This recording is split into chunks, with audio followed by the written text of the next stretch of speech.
এখনো পর্যন্ত তাদের কোনো সহযোগিতা বা তাদের প্রতিবন্ধকতা কোনোটাই আমি পাই নাই। হ্যাঁ, তাদের থেকে কোনো হুমকি ধুমকিও পাইনি, তাদের সহযোগিতাও পাইনি।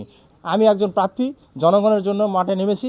জনগণ ভোট দিবে, জনগণ সিদ্ধান্ত দিবে, জনগণের রায়কে মাথা পেতে নিব। প্রিয় দর্শক, আসসালামু আলাইকুম। প্রতিদিনের বাংলাদেশের ফেসবুক পেজ থেকে সকলকে জানাচ্ছি আন্তরিক শুভেচ্ছা। আসন্ন ত্রয়োদশ জাতীয় সংসদ নির্বাচনকে কেন্দ্র করে প্রতিদিনের বাংলাদেশের বিশেষ আয়োজন।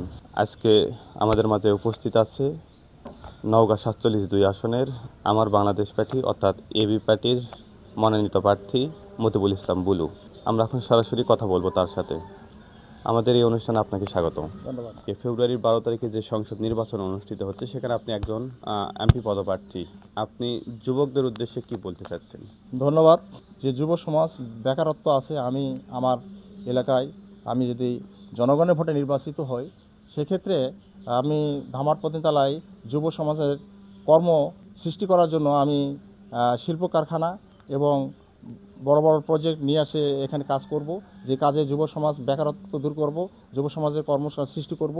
যারা শিক্ষিত চাকরির জন্য হন্যে হয়ে ঘুরতেছে তাদেরকে আমি বিনা পয়সায় যোগ্যতা বলে মেধার বলে চাকরির ব্যবস্থা করে দেব। আর এই চাকরিতে কেউ কোনো ঘুষ নিতে পারবে না। মাদককে নিয়ে কি বলতে চাচ্ছেন আপনি? আমার ধামহাট পত্নীতলাতে মাদক ব্যাপক হারে চলতেছে দীর্ঘদিন থেকে। সবাই কথা দেয়, কথা রাখে না। তো আমি এই মাদকের জন্য আইনশৃঙ্খলা বাহিনীকে আমি ঢেলে সাজাবো।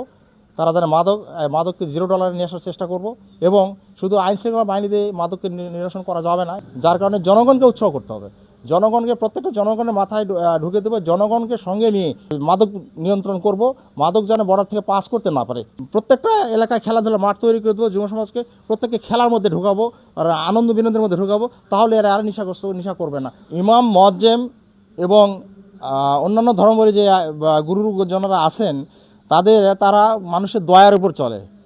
অথচ তারা এই সমাজে বড় ধরনের একটা ধর্মের ব্যাপারে, ইসলামের ব্যাপারে বড় ধরনের একটা ভূমিকা রাখে, কিন্তু তাদের বেতন সীমিত, তার বেতন পায় না। আমি নির্বাচিত হলে আমি সংসদে যে তাদের এই বিল ভাতা এলার জন্য আমি উপস্থাপন করব এবং সরকারিভাবে তাদের বরাদ্দর ব্যবস্থা করবো ইনশাল্লাহ। যে আপনি কোনো প্রতিবাধ্যকতা সৃষ্টি হচ্ছে কিনা আপনার নির্বাচনী প্রচারণায়? এখনো পর্যন্ত তাদের কোনো সহযোগিতা বা তাদের প্রতিবন্ধকতা কোনোটাই আমি পাই নাই। হ্যাঁ, তাদের থেকে কোনো হুমকি ধুমকিও পাইনি, তাদের সহযোগিতাও পাইনি।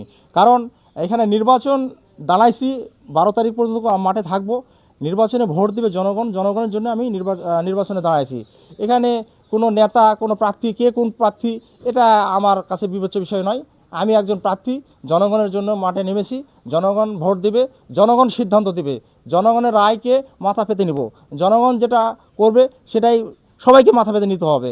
প্রত্যেকের ভোটের মূল্য এক, যার কারণে একবারে নিম্ন শ্রেণী থেকে উচ্চ পর্যায় পর্যন্ত যারা ভোট দিবে, এই ভোটাররা যাকে বেছে নেবে সেটাই হচ্ছে মূল বিষয়। আমি বিশ্বাস করি জনগণ এখন পুরাতনকে